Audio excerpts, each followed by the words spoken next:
नमस्कार, मैं पूजा गौर सावधान इंडिया में आप सबका स्वागत करती हूँ।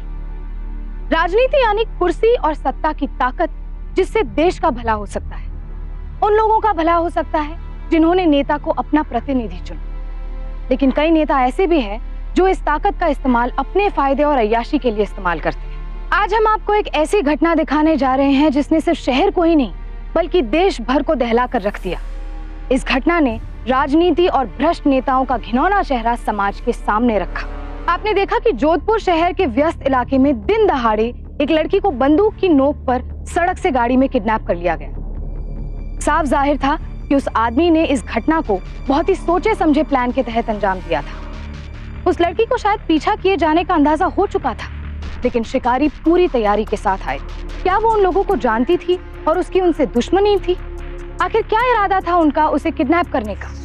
पूरा मामला जानने के लिए आइए नजर डालते हैं कुछ अरसे पहले की घटनाओं पर।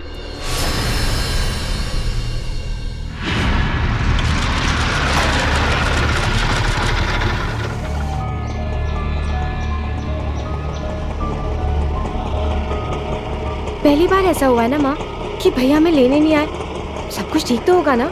ठीक ही होगा, चल अंदर चल।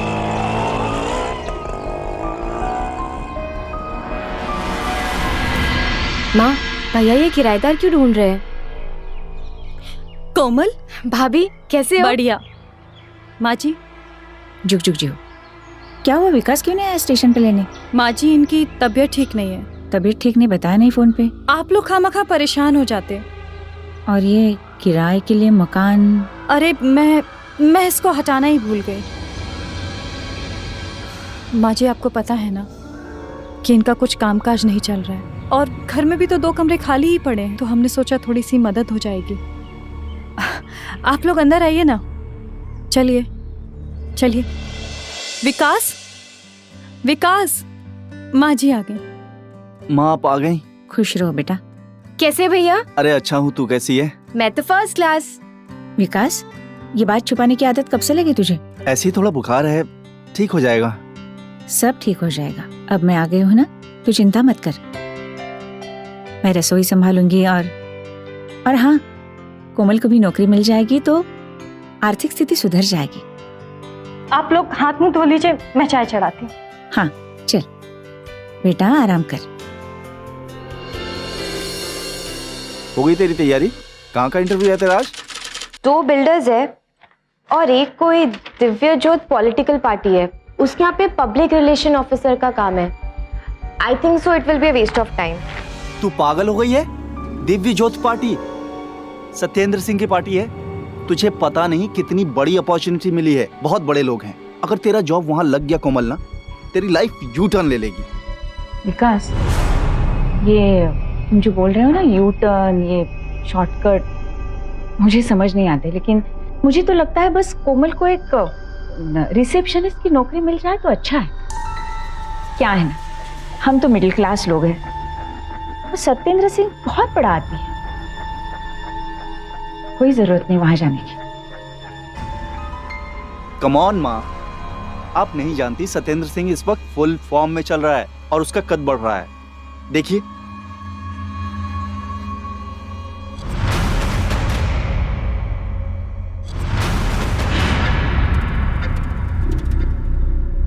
क्या है ये दुबे जी?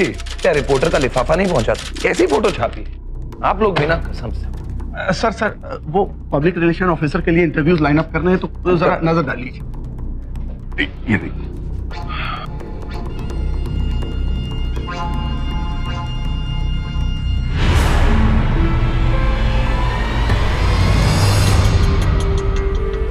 बाकी सब कैंसिल? किसे बुला? सर और भी कैंडिडेट्स हैं जो इससे ज्यादा क्वालिफाइड हैं। मुझे जो चाहिए वो इसी में। कितना हुआ भैया जी?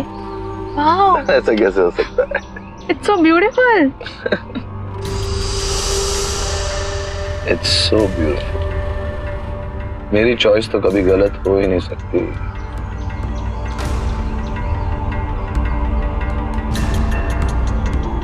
बस अब मैं बेकरार हूं कि कब तुम मेरे और करीब आओ।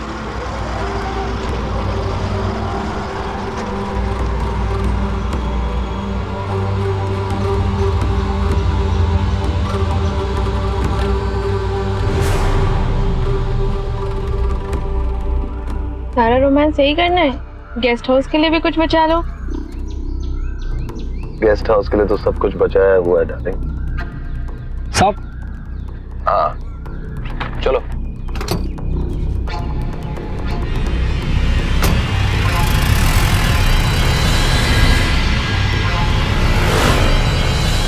भाभी भाभी भाभी भाभी भाभी भाभी मुझे वो जॉब मिल गई। सच्ची? अरे क्या हुआ, हमें भी बताओ। भाई आपको पता है मुझे वो जॉब मिल गई। Thanks to you. अगर आपने मुझे मोटिवेट नहीं किया होता ना तो मैं इंटरव्यू के लिए भी नहीं जाती। और आप लोगों को पता है सैलरी कितनी है? 30,000 रुपए। 30,000? कोई तजुर्बा नहीं और 30,000 रुपए? कुछ ठीक नहीं लग रहा है। अरे माँ, जो हमारे लिए बहुत कुछ है वो उसके लिए हाथ का मैल है। इसी बात का डर है, कहीं ये मैल हमारी जिंदगी पर असर न कर दे। अरे माँ, आप बिना बात वहम करती हैं। देखिए कोमल कितनी खुश है। ऑफ कोर्स भैया। और अब जब मैं कमाने लगी हूँ ना तो मैं अपनी माँ का और भी अच्छे से ख्याल रखूंगी। जब बहुत कुछ बहुत आसानी से मिल जाता है तो कुछ लोग उसे अपनी किस्मत समझते हैं और कुछ उसे अपनी काबिलियत। कोमल और उसका भाई विकास भी यही समझ रहे थे, लेकिन आसानी से मिली ये कामयाबी अपने साथ बहुत सारी मुश्किलें लेकर आने वाली थी। सत्येंद्र सिंह एक बहुत रसूख वाला नेता और बिजनेसमैन था और उसकी लाइजनिंग ऑफिसर की पोस्ट पाकर कोमल बहुत एक्साइटेड थी। सत्येंद्र के इरादे पहले ही ठीक नहीं थे और कोमल उस रौबदार शख्सियत के पीछे छुपे असली चेहरे से पूरी तरह अनजान थी। अरे पार्टी हाई कमान हमारे बिना इस एरिया में कुछ नहीं कर सकती। हाँ भाई, यहाँ ही पैदा हुए हैं, यहाँ ही बड़े हुए हैं, तो हमारा भी तो कुछ बनता है ना। प्रेसिडेंट साहब से खुद कह देना कि मैं आऊंगा। हाँ ओके। हेलो सर, मैं आपकी नई PRO Komal Chadha. Komal, welcome to my office.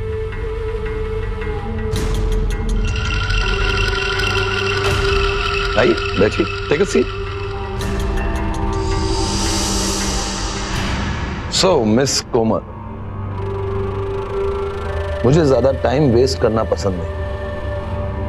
आपका काम यहां होगा लोगों को मेरे बारे में बताना। इसका मतलब आपको मेरे बारे में सब कुछ जानना भी होगा। तो सबसे पहले आपसे शुरू करते हैं। पहले आप मुझे अपने बारे में सब कुछ बताइए। सर मैं पहले दिन पे ही mistake. No sir, call me Indra. मेरे सारे दोस्त मुझे इंद्र ही बुलाते। क्या करें, काम ही कुछ ऐसा है। वैसे जब तक तुम मेरी दोस्त नहीं बनोगी तो कुछ हो नहीं पाएगा।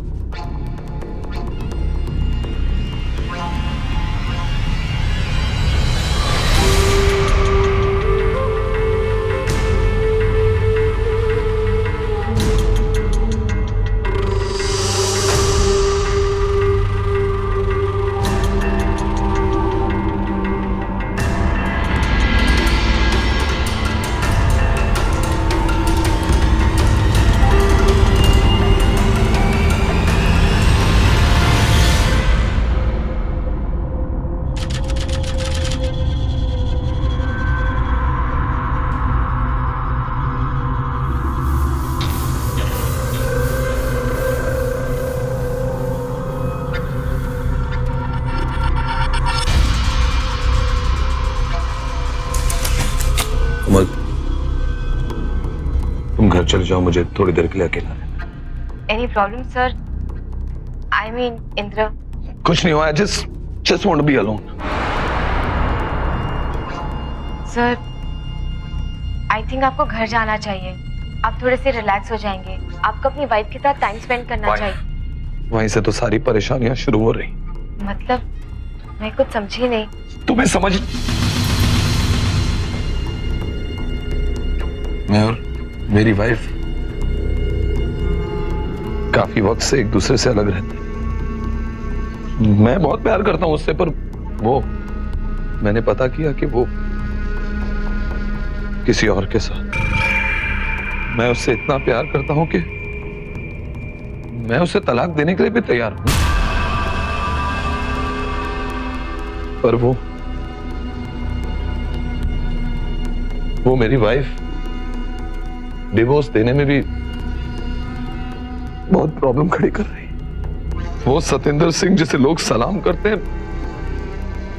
कमजोर पड़ गया। आप प्लीज ऐसा मत सोचिए। आप इतने अच्छे इंसान हैं कि आपके साथ कुछ बुरा हो ही नहीं सकता। तुम्हें क्या बताऊं कोमल, मैं कितनी रात यहाँ अकेले रोते रोते गुजारता हूं। मैं टूट चुका हूं कोमल, मैं टूट चुका हूं।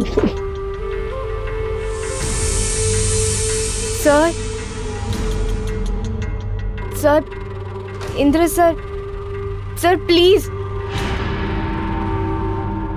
आई एम सॉरी, मैं ज्यादा इमोशनल हो गया। सॉरी, मैं तुम्हें घर छोड़ देता हूँ। नहीं सर मैं चली जाऊंगी। तुम्हारे साथ मैंने थोड़ी देर बात कर ली, अच्छा लग रहा है मुझे। अगर थोड़ा और वक्त तुम्हारे साथ बिता लूंगा तो मन हल्का हो जाएगा। Please please come, please.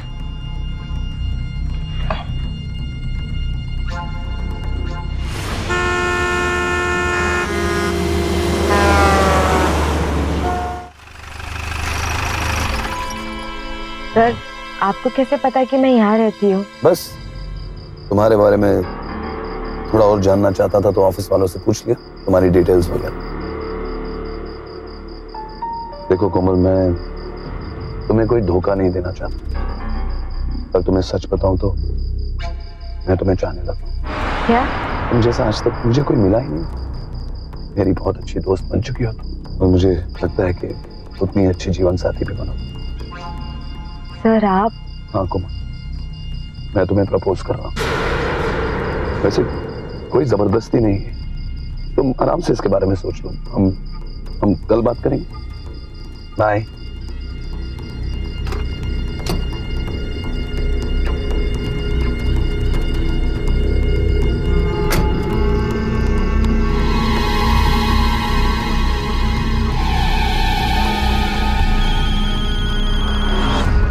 हाँ सिमरन डालेंगे। हाँ बस तुम्हारे बारे में ही सोच रहा हूं।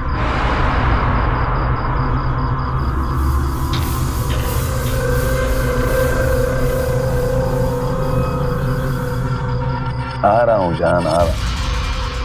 चलो ड्राइवर।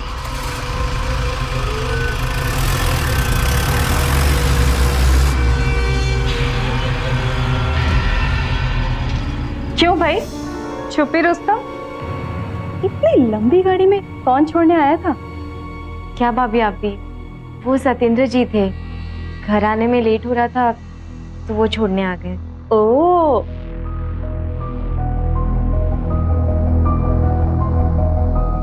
क्या जरूरत थी? ऑटो से नहीं आ सकती थी? हाँ, उन्होंने कहा कि रास्ते में था तो वो छोड़ देंगे। इतना बड़ा नेता क्यों घर तक छोड़ने आया? पहले 30,000 की तनख्वाह, अब ये घर तक छोड़ने आना। नहीं माँ, वो अच्छे इंसान है। कोमल, उनकी दुनिया अलग है, हमारी अलग है। आसमान को मुट्ठी में कैद करने की कोशिश करने वालों की मुट्ठी खाली रह जाती है और आंखें आंसुओं से भर जाती। देख, उनको अपने नजदीक न आने देने में ही तेरी भलाई है। आइंदा वो घर तक छोड़ने की बात करेंगे तो साफ मना कर दे।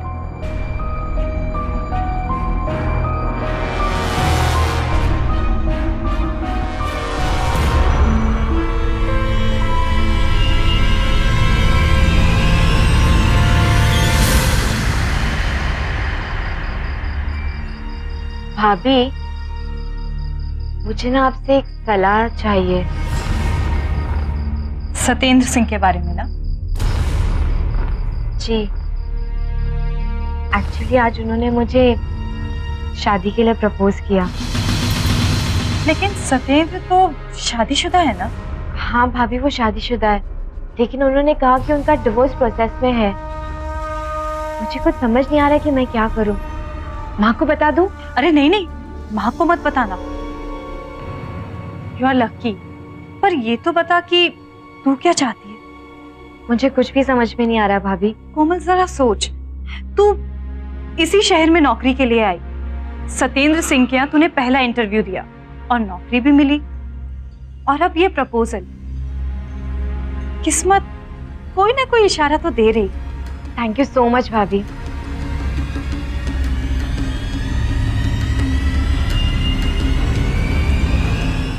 एक बात सोचने की है, इतना बड़ा नेता कोमल जैसी आम लड़की से क्यों शादी करना चाहता है? ओफो, अब तुम शक करने मत लग जाओ। अगर सत्येंद्र सिंह को कोई गड़बड़ ही करनी होती तो वो प्रपोज ही क्यों करता? जरा सोचो, थोड़ा ना दिमाग से सोचो। अगर सत्येंद्र सिंह के साले बन गए तो तुम्हारी निकल पड़ेगी। सुना है ना, सारी खुदाई एक तरफ और चोरू का भाई एक तरफ। सत्येंद्र सिंह की मेहरबानियां कोमल पर बढ़ने लगी थी। उसकी नर्म और मीठी बातें कोमल को बहा ले गई। दूसरी तरफ जिन्हें उसे सही रास्ता दिखाना चाहिए था, वो सिर्फ अपने बारे में सोच रहे थे। सत्येंद्र के रौब रुतबे और पैसों ने कोमल के भैया भाभी की आंखों पर पट्टी बांध दी थी।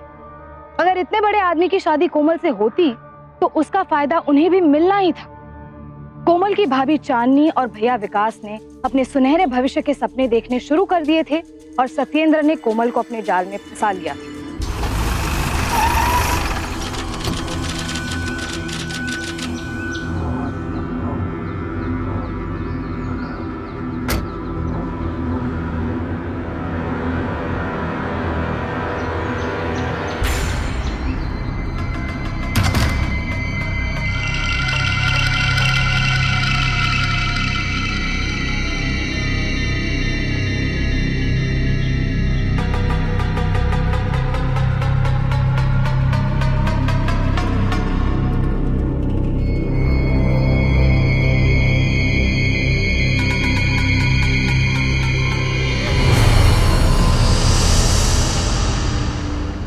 आपने मुझे यहाँ क्यों बुलाया है?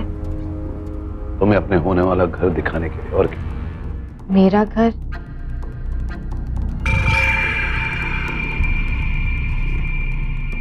ये तुम्हारे लिए। तुम मुझे एक्सेप्ट करो ना करो, मैं तुमसे बहुत प्यार करता हूं। तुम देखना कोमल, जैसे ही मेरा डिवोर्स हो जाएगा मैं आऊंगा तुम्हारे घर हमारे रिश्ते की बात करने के लिए। I love you, Komal. I love you so much.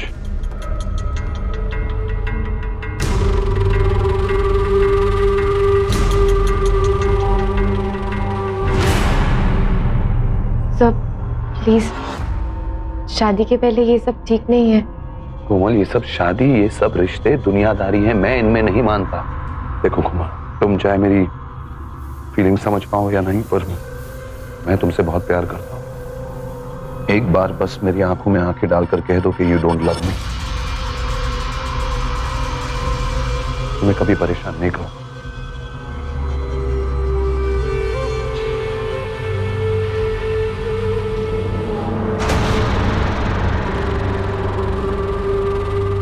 मैं बहुत अकेला पड़ गया हूं कोमल। तुम नहीं जानती मैंने क्या क्या सहा है। बहुत प्यार करता हूं मैं तुमसे।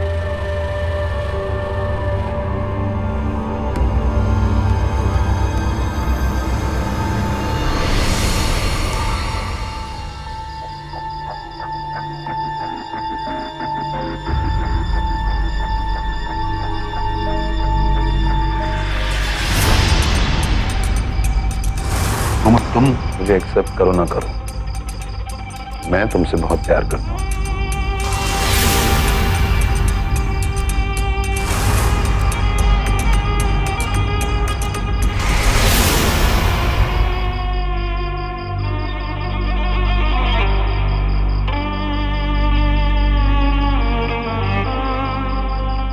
कोमल,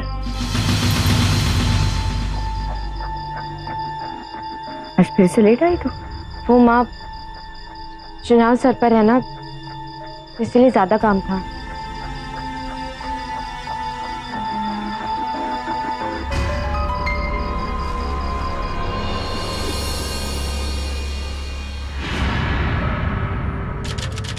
हम सबको हमारे रिश्ते के बारे में कब बताएंगे इंद्रा?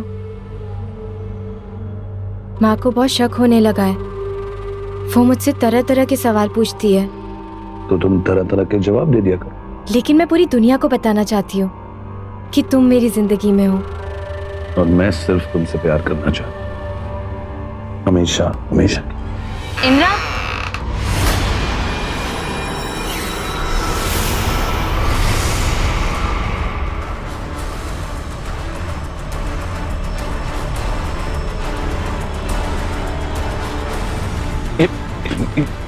मेरे you cheat, I hate you. तुम कभी सुधरोगे नहीं ना। पिछली बार जब मैंने तुम्हें उस गंदी औरत के साथ देखा था, तब तुमने मुझसे वादा किया था कि तुम ये ऐसी गलती नहीं करोगे। और आज मैं वहां क्लिनिक में सोनोग्राफी के लिए तुम्हारा वेट कर रही थी, और तुम यहाँ। मुझे ये बच्चा नहीं चाहिए। नहीं, मुझे ऐसे गंदा इंसान का बच्चा नहीं चाहिए। समीरा मेरी बात सुनो, ये तुम गलत समझ रही हो। ये ऑपोजिशन वालों की चाल है। ये लड़की भोली भाली बन के मुझसे मदद मांगने आई थी ऑफिस में, और ये खुद ही मुझसे लिपट गई। मेरी कोई गलती नहीं है। यू नो दिस, ये मेरी चॉइस नहीं है। इसकी शक्ल देखो। Leave right now, leave. सुना नहीं, निकलो।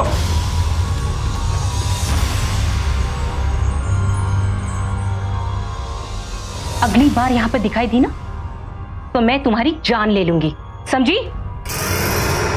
Get out, get out. Darling, look darling. बस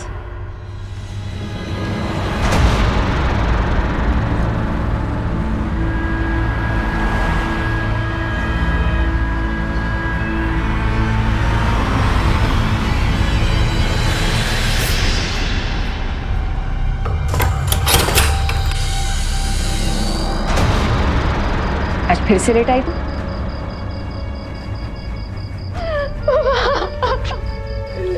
अक्सर ऐसे क्राइम केसेस देखने में आते हैं जिनमें शादीशुदा मर्द झूठ के बल पर लड़कियों को अपने प्यार के जाल में फंसाते हैं। ऐसे लोग अक्सर सिंगल होने का दावा करते हैं, या फिर कहते हैं कि उनका डिवोर्स होने वाला है, या फिर उनकी पत्नी से बनती नहीं, वगैरह वगैरह, और लड़कियां उनकी बातों में आ जाती हैं। खास करके आज के मोबाइल और इंटरनेट के जमाने में इस तरह की धोखाधड़ी और भी आसान हो गई है। सत्येंद्र भी एक ऐसा ही आदमी था, लेकिन जब उसकी असलियत कोमल के सामने आई तो उसने उससे सारे रिश्ते तोड़ने का फैसला कर लिया। पर क्या ये इतना आसान था? क्योंकि सत्येंद्र के लिए कोमल सिर्फ एक शिकार थी, और सत्येंद्र जैसे वहशी अपने शिकार को इतनी आसानी से नहीं छोड़ते।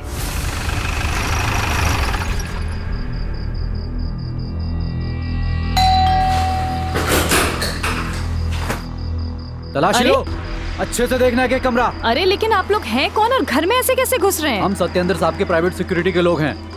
अरे लेकिन आप घर में क्यों घुस रहे हैं? क्या कर रहे हो?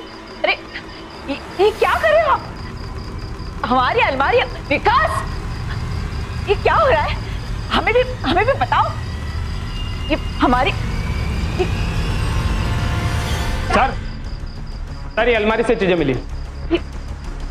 साहब ने फोटो दिया, उससे मैच हो रही सर।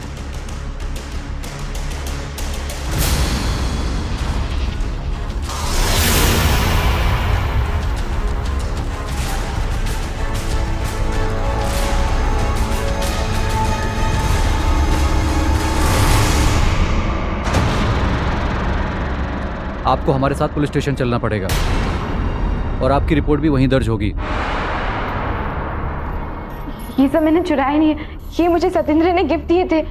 माँ मैं सच बोल रही हूँ, मैंने नहीं चुराया ये सब। मैंने कहा चलिए चलिए।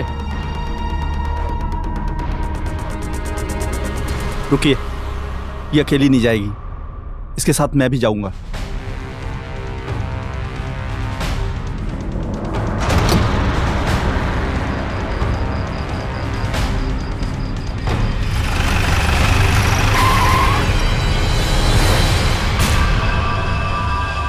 आप हमें यहाँ पर क्यों लेकर आए हो?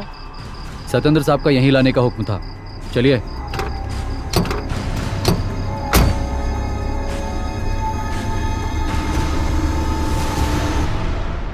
सर,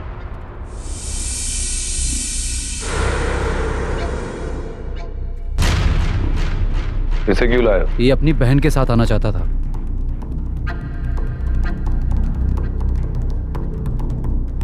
विकास, राइट? कोमल, तुम जरा बैठो, मुझे तुम्हारे भाई से बात करनी है। बैठो बैठो। चलो विकास।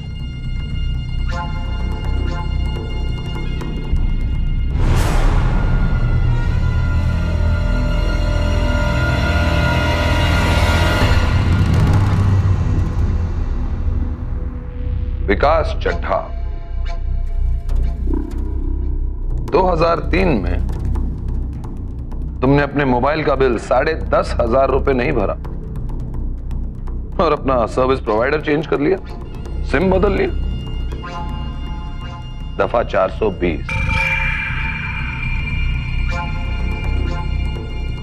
इंश्योरेंस एजेंट हो तुम, लेकिन ये क्या, तुमने 14 कस्टमर्स को इंश्योरेंस बेची पर उनका फिजिकल चेकअप नहीं करवाया। दफा 420। मैं ये सोचता हूं कि अगर ये इंश्योरेंस कंपनी वाले, ये मोबाइल सर्विस प्रोवाइडर और ये पुलिस मिलकर तुम पर केस किया तो 6-7 साल के लिए तो तुम अंदर जाओगे। प्रूफ जो है। आप चाहते क्या हैं? कोमल, तुम कोमल और मेरे बीच में नहीं आओगे। आप मुझे ब्लैकमेल कर रहे हैं? ब्लैकमेल नहीं, डील। पॉलिटिक्स की भाषा में इसे डील कहते हैं।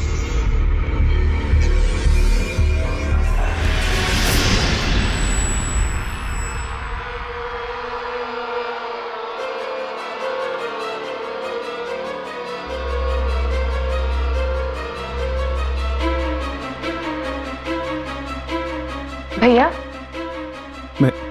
मैं घर जा रहा हूं। भैया, यहाँ मुझे अकेला छोड़कर? सॉरी कोमल। तुम्हारा भाई तुमसे ज्यादा समझदार है। विकास, जरा जाते जाते दरवाजा बंद कर जा।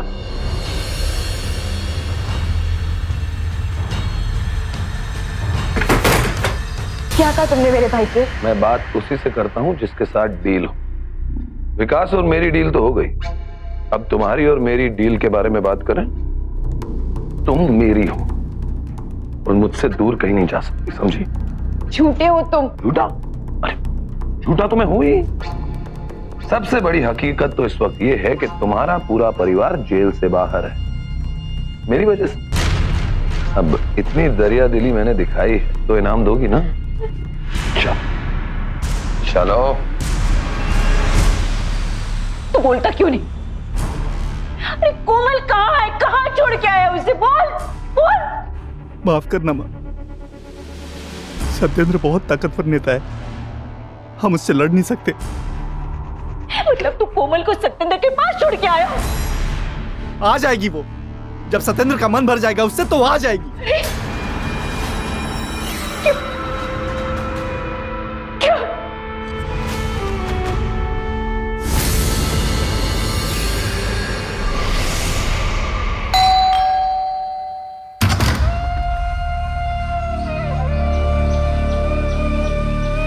कोमल,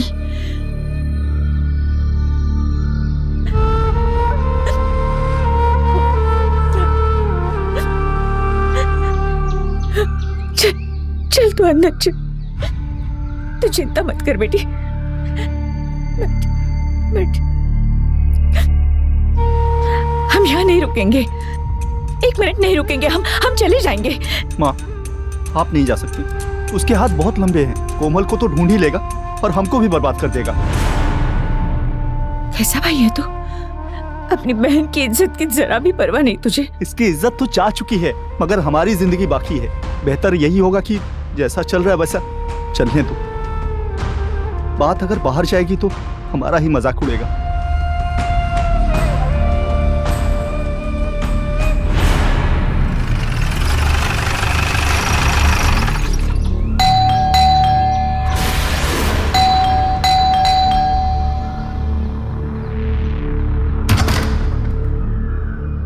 साहब ने गाड़ी भेजी है। कैसा राक्षस है तेरा साहब। 2 दिन बाद मेरी लड़की घर लौटी और फिर से कह दो नहीं आएगी वो। माँ जी कोमल अपने कमरे में नहीं है। कोमल कोमल देखा चली गई वो। जा अपने साहब को बोल दे भाग गई है वो।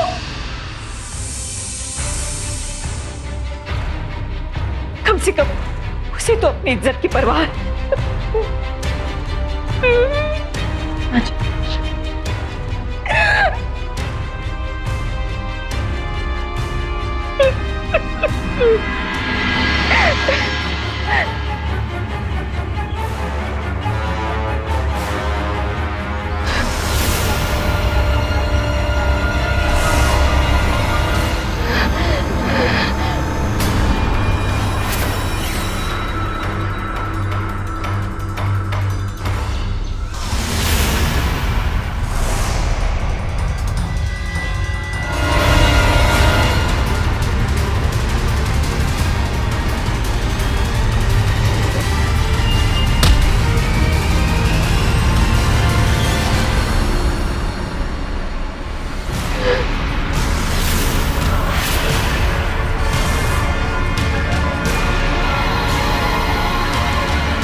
कहाँ चली गई थी तुम? मुझे छोड़कर कहाँ चली गई थी तुम? मेरे बारे में जरा सा भी नहीं सोचा।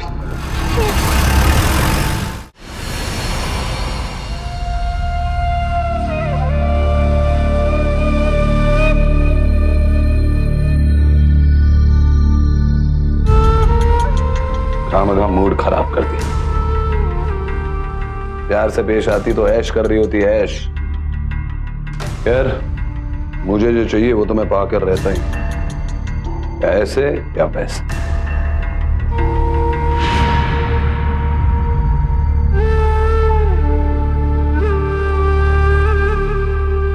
कहा था ना कि तुम मुझे छोड़कर इस दुनिया में कहीं नहीं जा सकती, कहीं भाग नहीं सकती तुम मुझसे।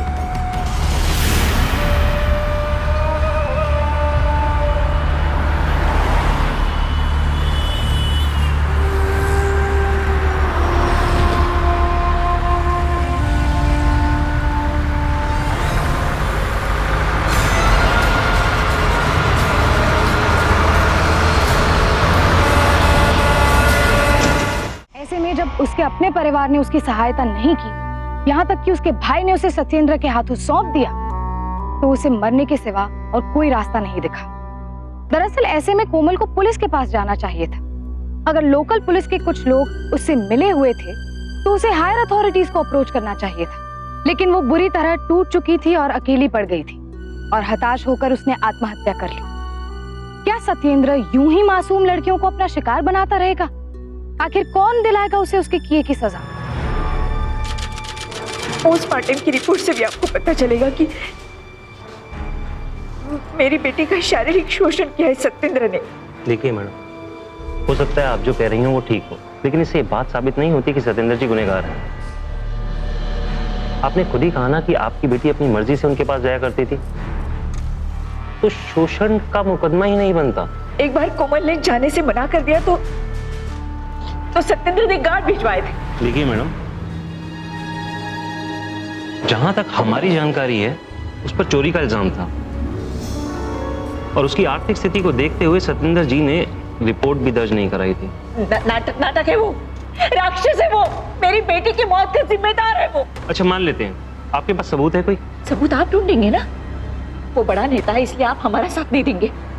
देखिए मैडम, जब तक कि कोई ठोस सबूत ना हो हम इतनी बड़ी पब्लिक फिगर पर हाथ नहीं डाल सकते। आप कुछ नहीं कर सकते हैं ना, लेकिन मैं करूंगी। मैं जाऊंगी उस पब्लिक फिगर के पास, सत्येंद्र के पास, और उसकी आंखों में आंखें डालकर मैं उसको पूछूंगी। मैं लूंगी हिसाब मेरी बेटी की मौत का, समझा? माँ जी। माँ, अरे काम नहीं चलेगा 1500 लोगों से। सत्येंद्र सिंह। अरे कहाँ जा रही हैं आप? अरे रुकिए ना, हटिए। अरे आप ऐसे नहीं कर दे। मुझे सीनियर सिटीजन है और तुम इस तरह बर्ताव करोगे? बहुत बुरा लगा आपकी बेटी के बारे में सुनकर, बहुत बुरा लगा हमें। पर आजकल के नौजवानों को हो क्या गया है, कोई भी समस्या हो, कोई भी परेशानी हो, बस सुसाइड। ऐसे अम्मा जी, हमने सुना आप रिपोर्ट लिखवाने गई। क्या होगा रिपोर्ट लिखवा के? अगर आप रिपोर्ट लिखवा भी लेती ना तब भी कुछ नहीं होता। चश्मदीद गवाह ने तो कह दिया है कि आपकी बेटी खुद कूदी थी गाड़ी के सामने। कुछ नहीं कर सकती आप। मैं तुम्हें बचकर नहीं जाने दूंगी। मैं मेरी बेटी के हत्यारे को नहीं बख्शूंगी। मैं समझ सकता हूँ, जवान बेटी की मौत हुई है, सदमे में। पर आपको एक बात बताएं अम्मा जी, कुछ प्रूव नहीं कर सकती यहाँ। सब राजनीति है, ऑल पॉलिटिक्स। हम तो बहुत आसानी से साबित कर देंगे ये सब चाल है ऑपोजिशन पार्टी की, षड्यंत्र है वो देश सुधार पार्टी वालों का। उमा का मुकाबला इलाके के बेहद ताकतवर आदमी के साथ था जिसकी पॉलिटिक्स और सिस्टम में बहुत चलती थी, लेकिन उसे अपनी बेटी को इंसाफ दिलाना था। वो हैसियत में छोटी और कमजोर थी और ज्यादा पढ़ी लिखी भी नहीं थी, लेकिन उसने अपनी हिम्मत नहीं हारी थी। अपनी बेटी को तो खो चुकी थी, लेकिन उसके गुनहगार को यूं आजाद घूमने नहीं दे सकती थी। हम जरूर मदद करेंगे आपकी, लेकिन मैडम ये बताइए कि आपके पास ऐसा कोई सबूत है जिससे हम साबित कर सके कि सत्येंद्र सिंह ने आपकी बेटी का शोषण किया है? पोस्टमार्टम होने वाला है उसका, रिपोर्ट अपने आप सब कुछ बता देगी। सर, हम डीएनए जांच की मांग तो कर सकते हैं ना? हाँ, कर तो सकते हैं, लेकिन कोई फायदा नहीं होगा। इससे सिर्फ हम संबंध साबित कर सकेंगे, शोषण नहीं। हाँ, पॉलिटिक्स में जो सत्येंद्र सिंह की साख है ना, वो कुछ कम हो सकती है। एक बात कहूँ मैं आपसे, ऐसे मामले में अगर नाम उछलेगा तो आपकी बेटी का उछलेगा। जो चली गई उसके नाम की परवाह करूं, ये जो जिंदा है उसके जुल्म की। मुझे मेरी बेटी के लिए इंसाफ चाहिए, चाहे कुछ भी हो। विपक्षी दल यूं भी विरोधी नेता की कमजोरियों की तलाश में रहते हैं, और इसी सब के चलते कोमल की मौत अब एक पॉलिटिकल मुद्दा बन चुकी थी। डीएनए टेस्ट से ये भी सिद्ध हुआ कि सत्येंद्र और कोमल के बीच शारीरिक संबंध बनाए गए थे, लेकिन ये सिद्ध होना अभी दूर की बात थी कि सत्येंद्र ने उसे आत्महत्या करने के लिए उकसाया था। सत्येंद्र ने अपना पक्ष रखा। उसके मुताबिक कोमल ने नशे में आकर खुद उसे संबंध बनाने को मजबूर किया था। सत्येंद्र एक मंजा हुआ खिलाड़ी था और उसका गुनाह साबित करना इतना आसान नहीं था। अब कोई ऐसे सबूत की जरूरत थी जिससे सत्येंद्र का वहशी चेहरा सबके सामने बेनकाब हो सके।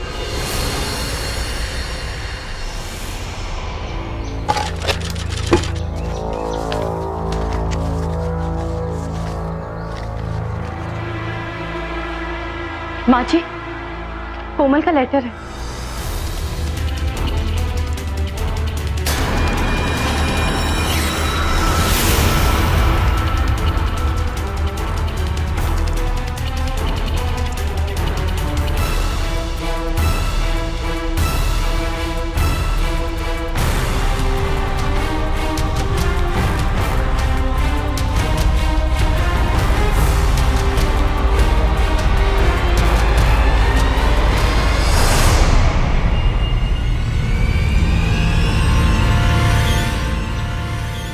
माँ, माफ कर देना, आपकी बात नहीं मानी, उसकी सजा भुगत रही हूँ।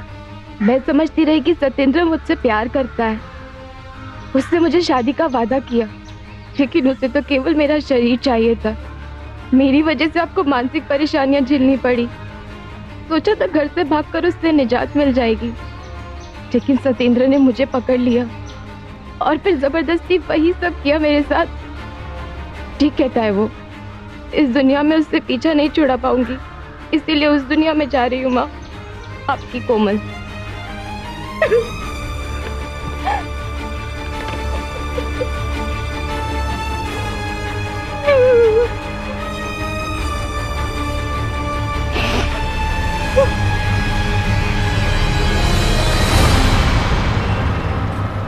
इंचार्ज कौन है यहाँ पर?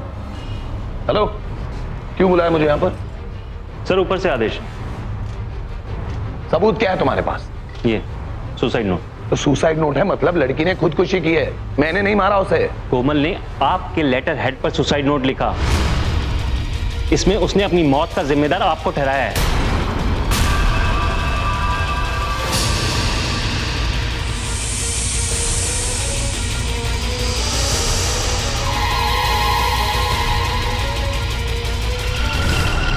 सत्येंद्र के पास उसका कोई जवाब नहीं था। उसकी शक्ति उसकी कुर्सी से थी, पर जब आला कमान ने उससे दूरी बना ली तो कुर्सी ने भी सत्येंद्र का साथ छोड़ दिया। आखिर उमा का संघर्ष बेकार नहीं गया और सत्येंद्र सिंह को कोमल को शादी का झांसा देकर उसका सेक्सुअल एक्सप्लॉयटेशन करने के जुर्म में आईपीसी की धारा 376 सी, उसे आत्महत्या के लिए उकसाने के जुर्म में आईपीसी की धारा 306 और अपनी पोजीशन का गैर कानूनी इस्तेमाल करने के जुर्म में आईपीसी की धारा 376 के तहत 14 साल की सजा हुई। कोमल को बिना किसी मेरिट के इतनी बड़ी और ज्यादा सैलरी की जॉब मिलने पर सावधान हो जाना चाहिए था। सत्येंद्र के उस पर बिना वजह मेहरबान होते वक्त भी उसे सावधान रहना चाहिए था। आखिर वो उसका बॉस था और उसे अपने बॉस से इतने कीमती गिफ्ट्स नहीं लेने चाहिए थे, बल्कि उसे सत्येंद्र की पिछली शादी के बारे में तफ्तीश करनी चाहिए थी। कोमल को आत्महत्या करने की बजाय अपने सम्मान के लिए कानून का सहारा लेना चाहिए था, जैसे कि उसकी माँ उमा ने किया। कोमल तो मर चुकी थी, लेकिन अब कोई दूसरी कोमल उस वहशी का शिकार नहीं बन सकी। राजनीति पावर देती है, लेकिन उसका गलत इस्तेमाल करने वालों को कुर्सी से उठाकर जमीन पर फेंक भी देती है। फिर होगी आपसे मुलाकात जुर्म से जंग की सच्ची घटना के साथ। तब तक सावधान इंडिया, इंडिया फाइट्स बैक। तो सावधान